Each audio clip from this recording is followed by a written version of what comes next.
मैं आपको सावधान करने आया हूं पवन पुत्र हनुमान। आज से आगामी 7.5 वर्षों तक आप पर मेरा प्रभाव काल आरंभ हो रहा है। आप सावधान हो जाएं। मैं आपके शरीर में प्रवेश करने वाला हूं। मैं आपको प्रणाम करता हूं सूर्यपुत्र शनीश्वर, किंतु आप मेरे भीतर प्रवेश नहीं कर सकेंगे। तो आपको मेरे सामर्थ्य पर संदेह है बजरंगबली? आप सब प्रकार से सामर्थ्य हैं शनीश्वर महाराज, परंतु मेरे मन में तो पहले से ही कोई रिक्त स्थान है ही नहीं, तो मैं फिर आपको स्थान कहां पे दूं? मेरे तन मन जीवन सर्वत्र में प्रभु श्री राम ही राम बसे हैं। आपको कदाचित ज्ञान नहीं है कि मेरे प्रकोप से मनुष्य तो क्या, देव और दैत्य भी नहीं बच सके हैं। 7.5 के 2.5 वर्ष मैं जीव के पैरों में रहकर उसे भटकाता हूं।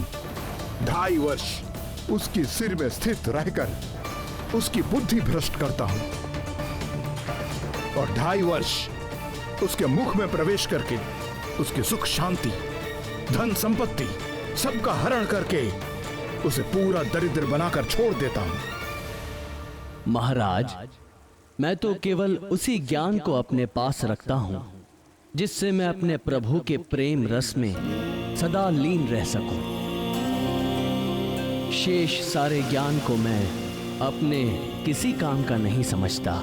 ऐसा है तो मेरी 7.5 का थोड़ा और ज्ञान ले लीजिए। अवश्य शनिदेव, कृपा कीजिए।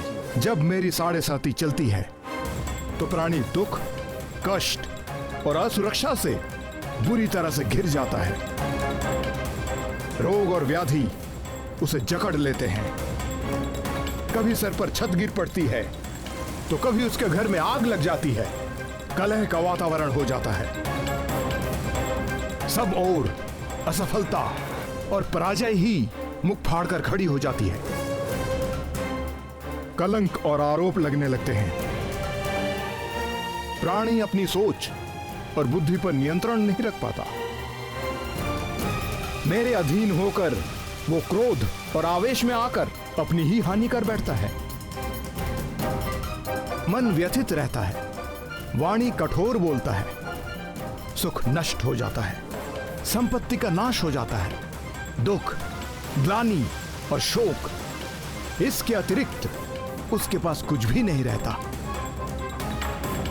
सावधान हनुमान, आपकी 7.5 इसी क्षण प्रारंभ हो गई। यदि आप अपना निर्णय नहीं बदल रहे और आपने श्री राम के तुच्छ भक्त से ठान ही ली है, तो आपका स्वागत है शनीश्वर। आपका जो नियम है आप उसका पालन कीजिए और मुझे जो करना है मैं वो करूंगा। आपको पीड़ा देने में मुझे कोई रुचि नहीं है हनुमान, किंतु काल के विधान में मुझे यही कार्य मिला है, और मेरे कार्य में कोई बाधा डाल सके ऐसा किसी के लिए संभव नहीं।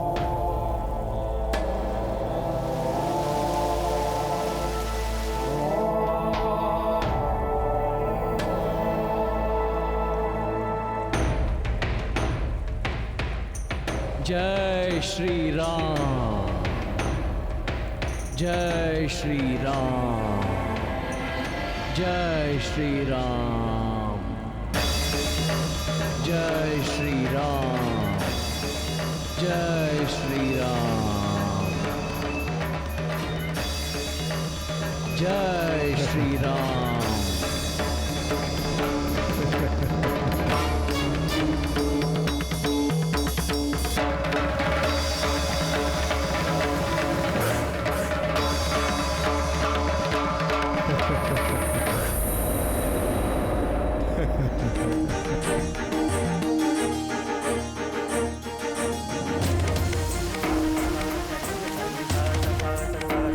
Sa pa ma ga re sa sa sa sa sa sa sa re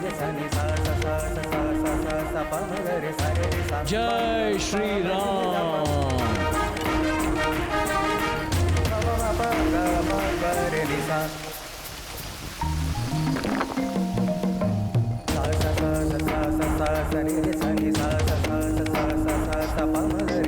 ये क्या कर रहे हैं पवन पुत्र? सिर में खुजली हो रही है महाराज। खुजली हो रही है तो तेल इत्यादि जैसा कोई उचित उपाय करो। नहीं नहीं महाराज, मेरे स्वभाव को यही उपचार भाता है। जय श्री राम।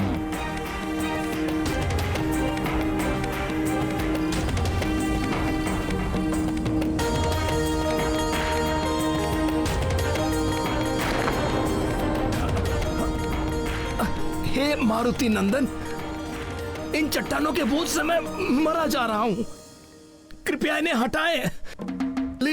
मुझे क्षमा कर दीजिए। हे राम भक्त हनुमान, मैं आपके भीतर नहीं रह सकता। नहीं रह सकते तो निकल जाइए। मैं यदि स्वयं निकल सकता तो इसी पल आपको छोड़ देता, किंतु मैं यहां फंस गया हूं। पूरा जगत मुझसे याचना करता है, मैं आपसे याचना कर रहा हूं। मुझे जाने दीजिए। मैं आपको वचन देता हूं कि आज के बाद मैं आपको कभी पीड़ित नहीं करूंगा। हे राम भक्त हनुमान, क्या आपसे मुझे थोड़ा तिल तेल मिल सकेगा? मुझसे तो नहीं मिल सकेगा हे सूर्यपुत्र,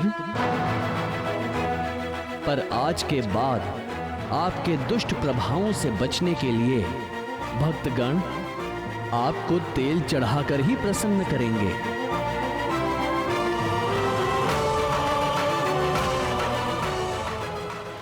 वो तो शनिदेव ने शीघ्र ही उनसे संधि कर ली, अन्यथा बजरंगबली पूरे का पूरा पर्वत अपने शीश पर रख लेते। श्री भगवान के भक्तों पर काल का प्रभाव नहीं होता। कहते हैं कि प्रभु का नाम एक बार लेने से ही करोड़ों पापों का नाश हो जाता है। भगवान शंकर के अंश हनुमान तो निरंतर ही प्रभु श्री राम के नाम का जाप करते रहते हैं। शनिदेव उनका क्या बिगाड़ सकते थे? हृदयनाथ, क्या वास्तव में भगवान भोलेनाथ के अंश से ही हनुमान जी का जन्म हुआ था? निस्संदेह राम भक्त हनुमान भोलेनाथ का अंश है। मेरे प्रति ये उनका अगाध प्रेम ही है, जिसके कारण उन्होंने मेरे सेवक का चोला पहन लिया। अन्यथा कालेश्वर भगवान शंकर सबके स्वामी हैं, मेरे परम आराध्य हैं और मैं उन्हीं को भजता हूं। किंतु कमल नयन, भगवान भोलेनाथ की उस अंश को धारण कौन करेगा? यही प्रश्न जगत जननी पार्वती जी ने भगवान महादेव से किया था।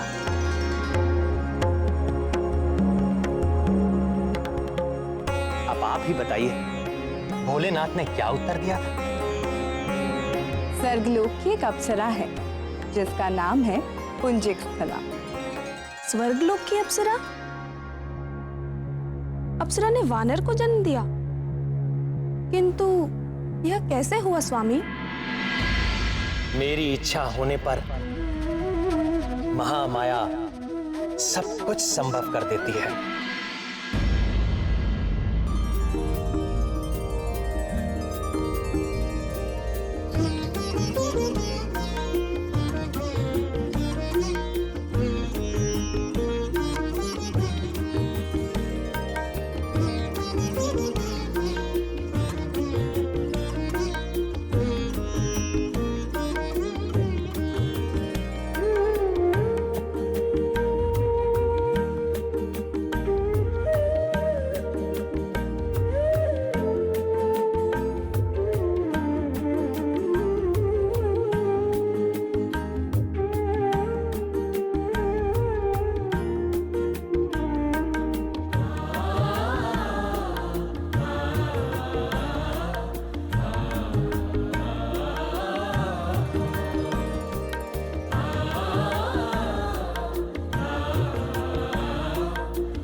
अति सुंदर, अति सुंदर।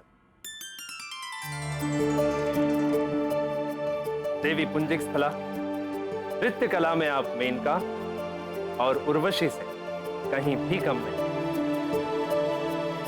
यहां बैठे सभी देवता नृत्य के पारखी हैं, किंतु कोई भी आपके नृत्य में दोष निकालने में समर्थ नहीं। सब आपका अभिनंदन करते हैं।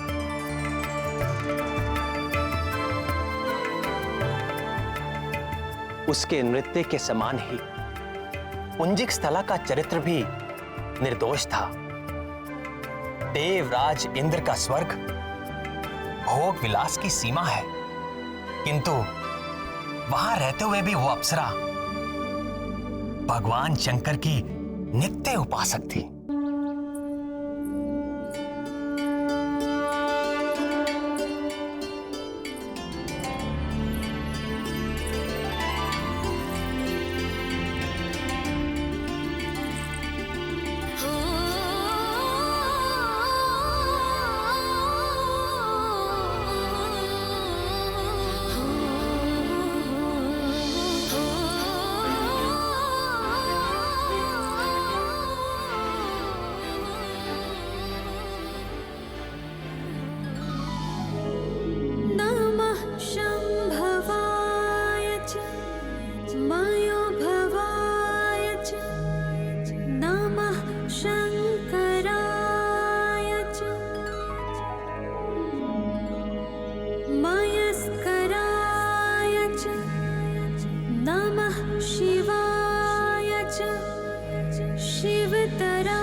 तत्पुरुषाय विद्महे महादेवाय धीमहि तन्नो रुद्रः प्रचोदयात्।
ये तो वानर का शिशु है।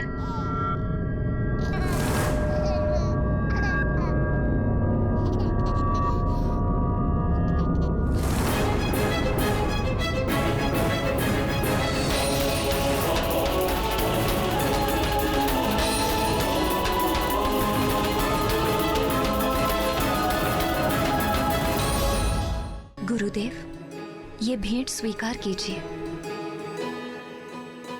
ये कैसी अनुपम माला है पुंजिक स्थला। पुत्रवती भव।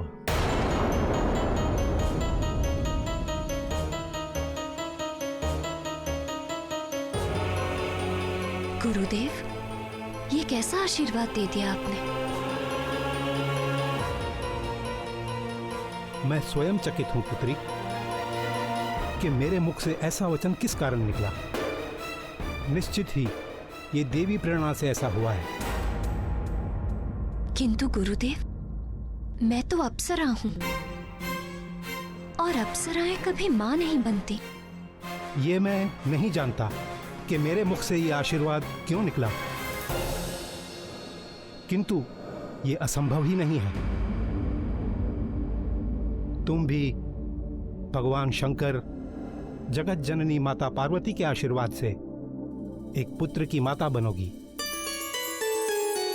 तुम्हारा पुत्र परम ज्ञानी, महाबली, सर्वगुण संपन्न, अजय और अभय होगा। तीनों लोकों में उसके यश और कीर्ति की गाथा गाई जाएगी। इस रुद्राक्ष माला की यात्रा अभी आरंभ हुई है। कुछ दिन बीत गए। पुंजिक स्थला स्वर्ग के अपने जीवन में इस घटना को भूलने सी लगी थी। फिर एक दिन पुंजिक स्थला अपनी सखियों के साथ गगन विहार करते हुए पृथ्वी की ओर जा निकली।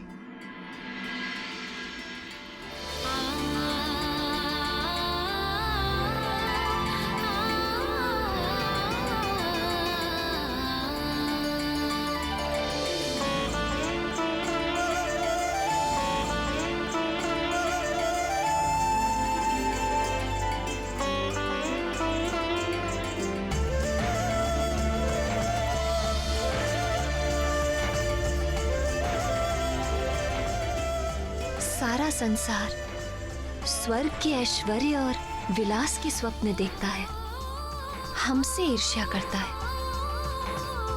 किंतु पृथ्वी की सुंदरता की कोई तुलना नहीं। यहाँ हर पल एक नया दृश्य, नया रंग, एक नया भाव। अच्छा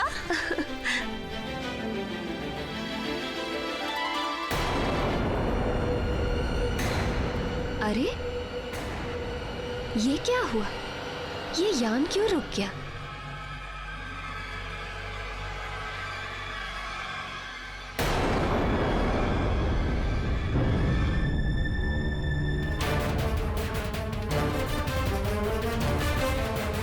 हे यान, अगर आगे नहीं बढ़ सकते तो हमें नीचे ले चलो।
मुनीवर, मुझे क्षमा कर दीजिए।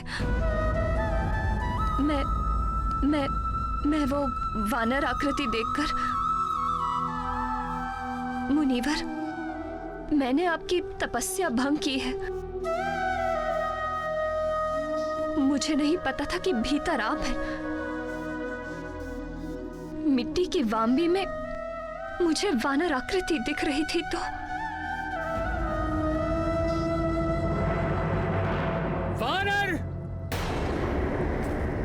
वानर बाहर नहीं, तेरे भीतर है। तुझ में ही है वानर जैसी चंचलता। जा, तू भी वानरी हो जाएगी।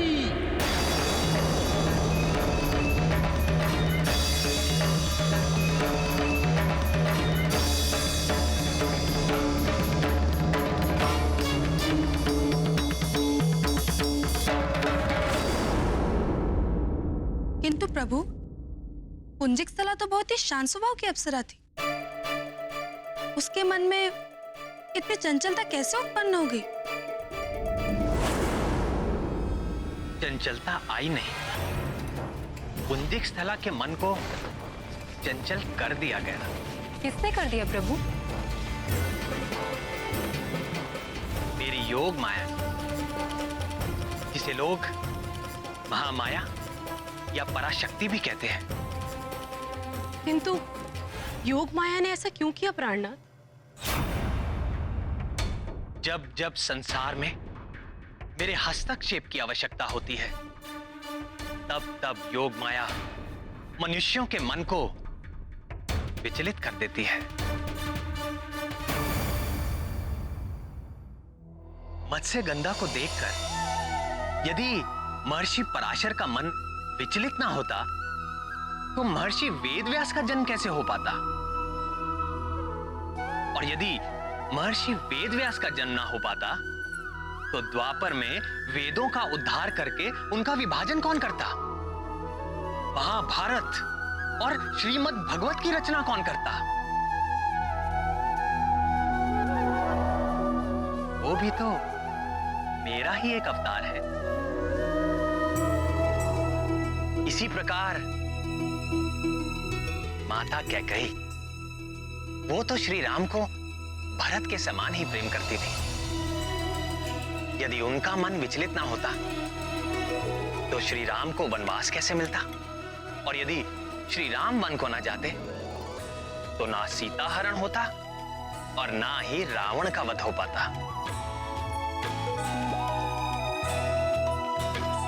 इसलिए हनुमान के जन्म की स्थितियां बनाने के लिए पराशक्ति ने ही देव गुरु बृहस्पति के मुख से पुत्रवती भव का आशीर्वाद दिया और तपस्या कर रहे मुनि के मुख से ऐसा श्राप दे डाला। मुनीवर, मुझे क्षमा कर दीजिए। इतने वर्षों तक मौन रहने के पश्चात मेरी वाणी से जो वचन निकले वो मिथ्या नहीं हो सकते। मैं चाहकर भी इसे वापस नहीं ले सकता। इसमें न कुछ दोष तुम्हारा है और न कुछ मेरा। भगवान की प्रेरणा से ही ऐसा हुआ है। तू शोक न कर पुत्री, तुम्हें भगवान महादेव के अंश को जन्म देना होगा।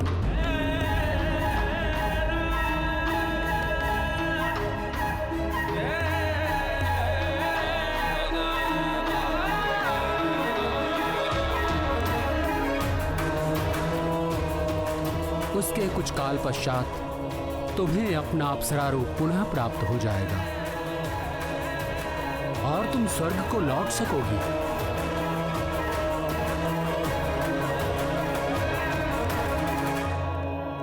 ठीक ही तो है। पुंजिक स्थला जैसी शिव भक्त, गुरु भक्त और नृत्य संगीत विशारदी हनुमान की जननी हो सकती थी। हाँ, तभी तो पुंजिक स्थला के ये सारे सद्गुण हनुमान को भी प्राप्त हुए। तो क्या हनुमान की संगीत में भी सिद्धि है? राम भक्त हनुमान जब गाते हैं तो वो अपनी सुध बुध सब भूल जाते हैं। हनुमान जब गाते हैं तो वो हनुमान नहीं रहते, स्वयं गीत हो जाते हैं।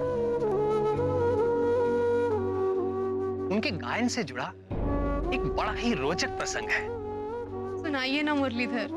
हनुमान की संगीत प्रतिभा की बातें जब देव गंधर्व नारद ने सुनी तो उन्होंने हनुमान को गायन प्रतियोगिता की चुनौती दे डाली। देव मुनि नारद तो संगीत शास्त्र के महापंडित हैं और उनके आगे तो गंधर्व भी कहीं नहीं ठहरते। तो फिर क्या हुआ स्वामी, कौन जीता? धीरज रखो प्रियतमा, सब बताता हूँ। नारायण नारायण। और जब मैंने गायन आरंभ किया तो मेनका, रंभा और उर्वशी स्वयं को रोक ना सकी। सारी अप्सराएं एक साथ महादेव, क्या दृश्य था। पूरा इंद्रलोक तेरे संगीत से झूम उठा था। आप भी वहां होते तो बड़ा आनंद आता।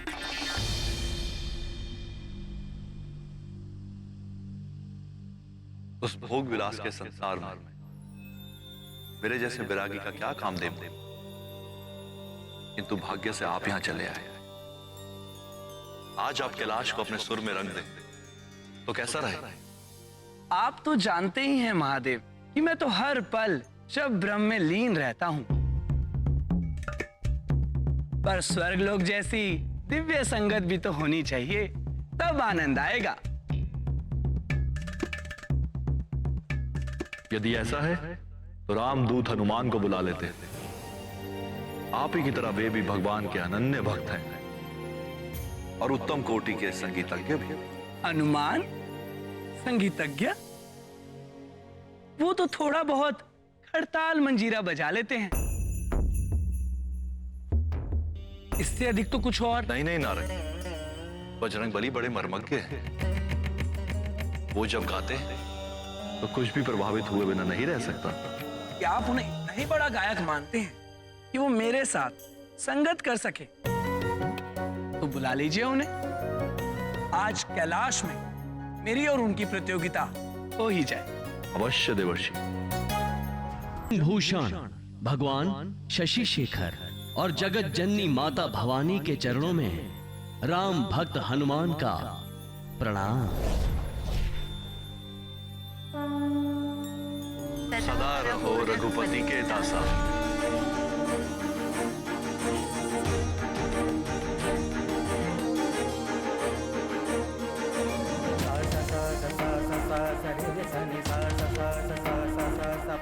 प्रणाम मुनिवर।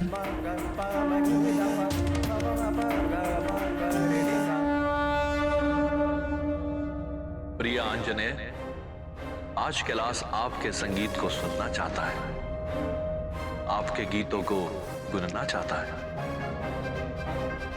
देखिए, संगीत शिरोमणि नारद जी भी यहाँ पर, वे भी आपके साथ सुर मिलाने के इच्छुक हैं। कहाँ नारद जी का गीत संगीत? भगवान नटराज और कहाँ मैं? संगीत के नाम पर तो बस कुछ खड़ताल मंजीरा खड़का लेता हूं। वह गीत के नाम पे केवल अपने प्रभु श्री राम के नाम का जाप करता हूं। उसी रस के तो हम भी प्यासे हैं हनुमान। चाहिए भक्त शिरोमणि।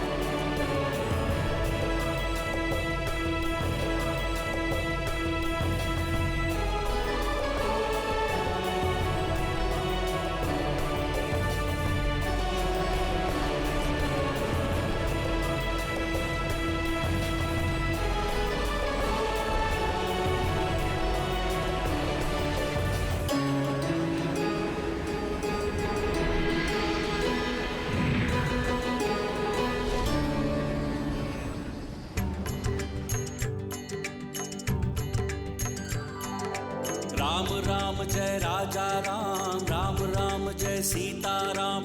दशरथ नंदन राजा राम, असुर निकंदन सीता राम।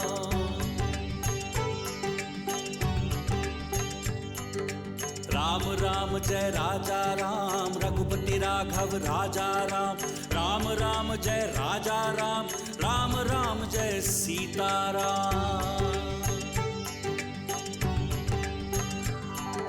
राम राम जय राजा राम, राम राम जय सीताराम।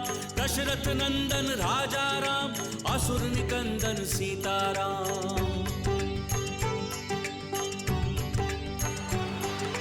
राम राम जय राजा राम, रघुपति राघव राजा राम।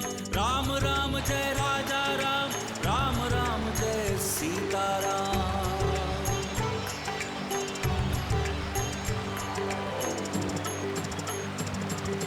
राम राम जय राजा राम, राम राम जय सीताराम। दशरथ नंदन राजा राम, असुर निकंदन सीताराम।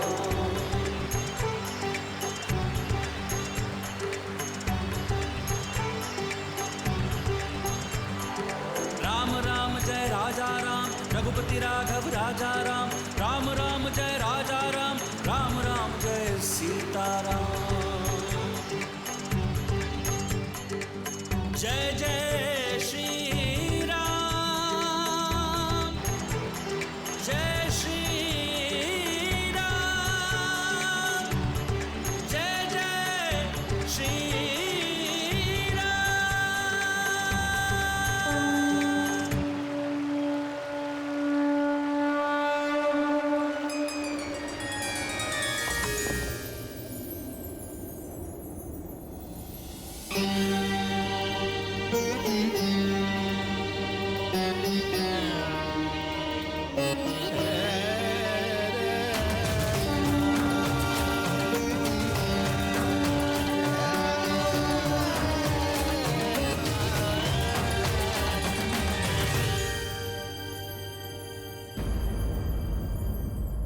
किंतु मेरे सुर केवल जीवित प्राणियों के हृदय में हलचल कर सकते हैं महेश्वर। राम भक्त हनुमान का संगीत तो हिम जैसे जड़ पदार्थ को भी विचलित कर देता है।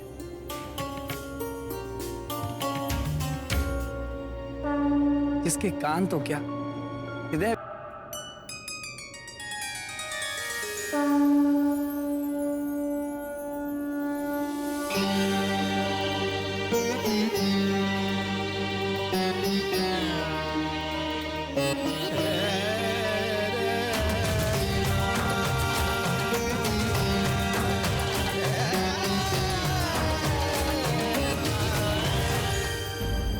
तो क्या हनुमान ने नारद जी का भी गर्व भंग कर डाला?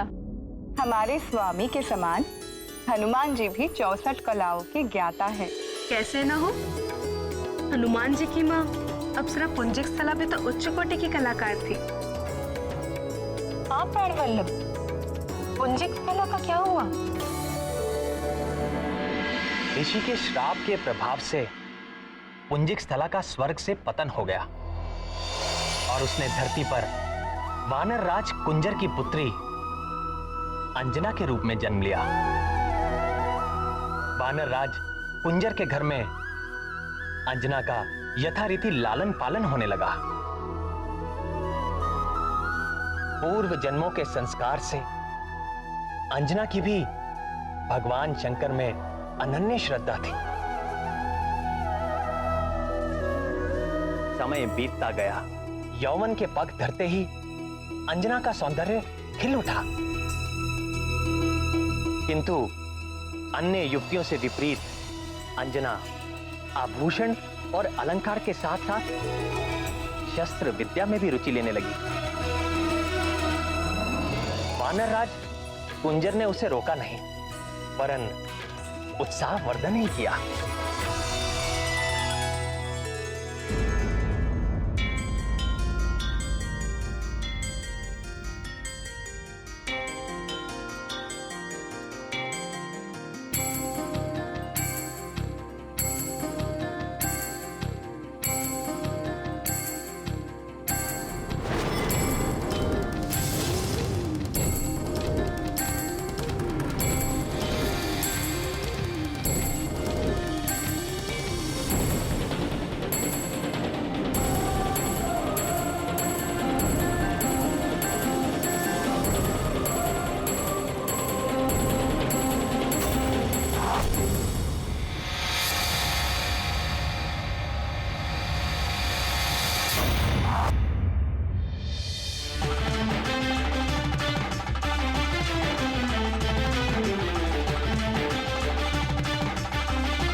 अति उत्तम, तेजस्वी भवा।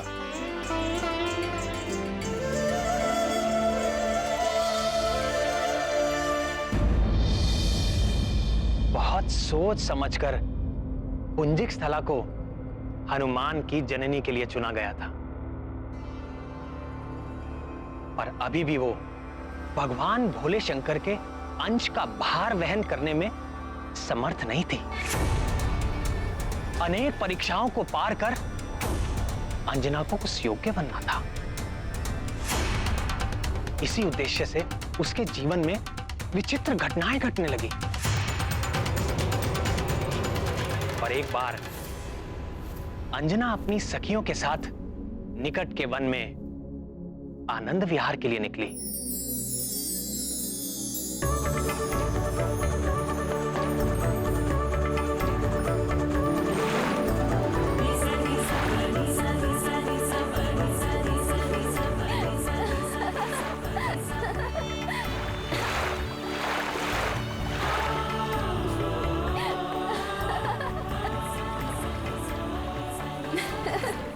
देखो ना अंजना, कितना शीतल जल है, बड़ा आनंद आ रहा है। आओ ना।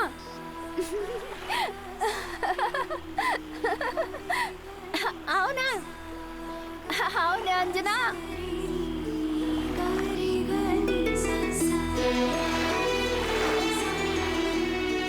नटखट, क्या कर रही हो? तुम लोग रहो जल में, मुझे तो यहाँ तट पर ही अच्छा लग रहा है।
हे प्रभु, ये कैसी लीला है?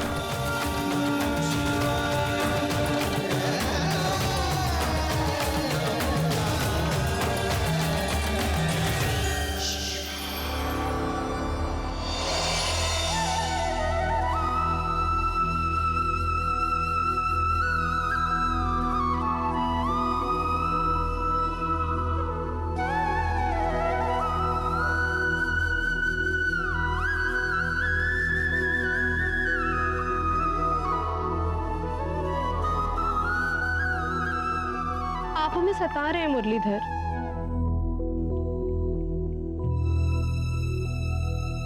हम सबके मन में कितनी जिज्ञासाएं जाग रही हैं और आपने अपने अधरों पर मुरली धर ली। प्रिय, यदि आपके मन में इतनी ही जिज्ञासा है तो सुनिए।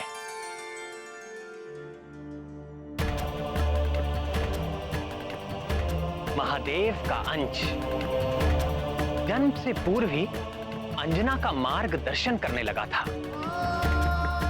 मनुष्य का प्रारब्ध अर्थात उसके जीवन में होने वाला घटनाक्रम जन्म से पूर्व ही निश्चित हो जाता है और चाहे अनचाहे हर प्राणी अपने भाग्य की ओर खिंचता चला जाता है। अंजना के जीवन का तो केवल एक ही उद्देश्य था, महादेव के अंश महाबली हनुमान का जन्म। ऐसा समझो कि बाल हनुमान की छवि बनकर वो भाग्य ही अंजना को एक विशेष दिशा में खींचे लिए जा रहा था।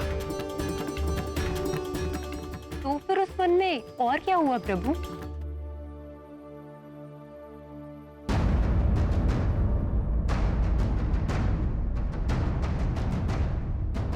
वहां जो हुआ वो बड़ा ही भयंकर और रोमांचकारी था।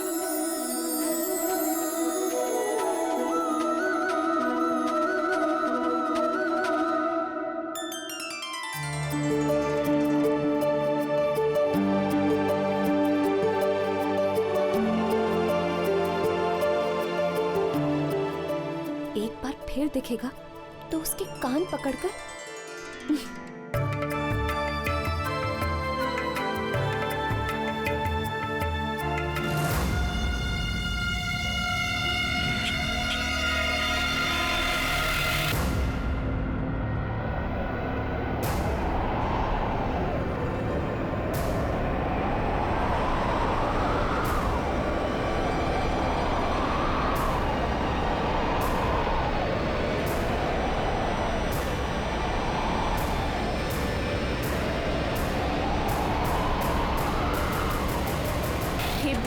भगवान रुद्र, हे माता रुद्राणी, मेरी रक्षा कीजिए।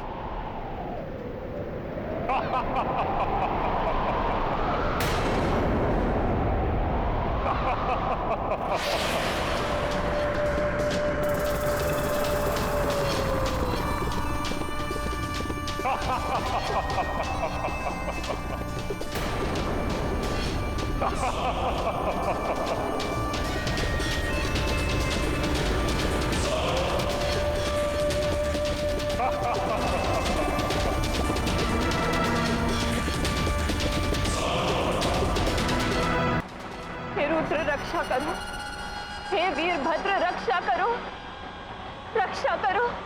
दम साधन से तुम्हारी रक्षा तो केवल दम साधन ही कर सकता है सुंदरी। डरो मत, मेरी ओर उससे विवाह करोगी फिर तुम्हें इस संसार में कभी किसी से कोई भय नहीं रहे, क्योंकि तीनों लोक में मुझसे ज्यादा बलशाली और मुझसे ज्यादा वीर कोई नहीं। आओ, ओ मेरी पत्नी बन जाओ।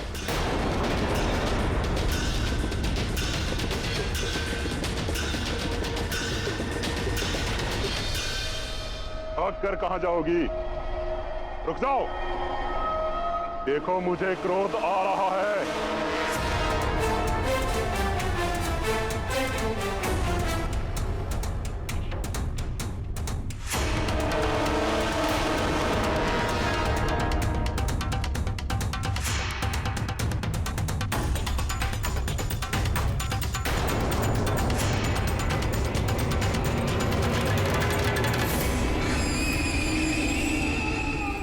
बचकर कहां जाएगी।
जिस वन में शंभ साधन जैसे भयंकर राक्षस का प्रकोप था, उस विकराल वन में बाल हनुमान अंजना को लेकर गए ही क्यों?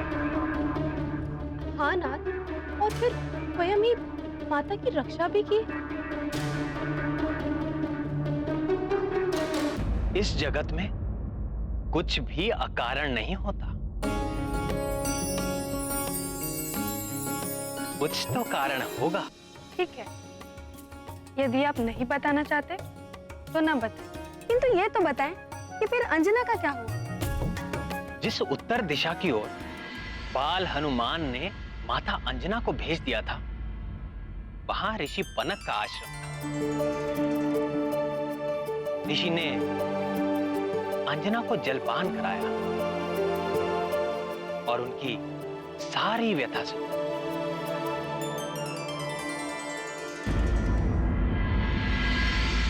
शंभ साधन के उत्पात से यहाँ सभी प्राणी पीड़ित हैं। उसका वध करने के लिए कई योद्धाओं ने प्रयास किए, किंतु ये राक्षस बड़ा ही बलवान है। सब के सब उस नरभक्षी का आहार बन गए। अब केवल एक ही आशा शेष है, तुम्हारे उस रहस्यमय रक्षक बाल वानर के समान ही ये वीर योद्धा भी वानर जाति का है, वानर राज केसरी। अब उसकी सफलता ही हमारी सुरक्षा है।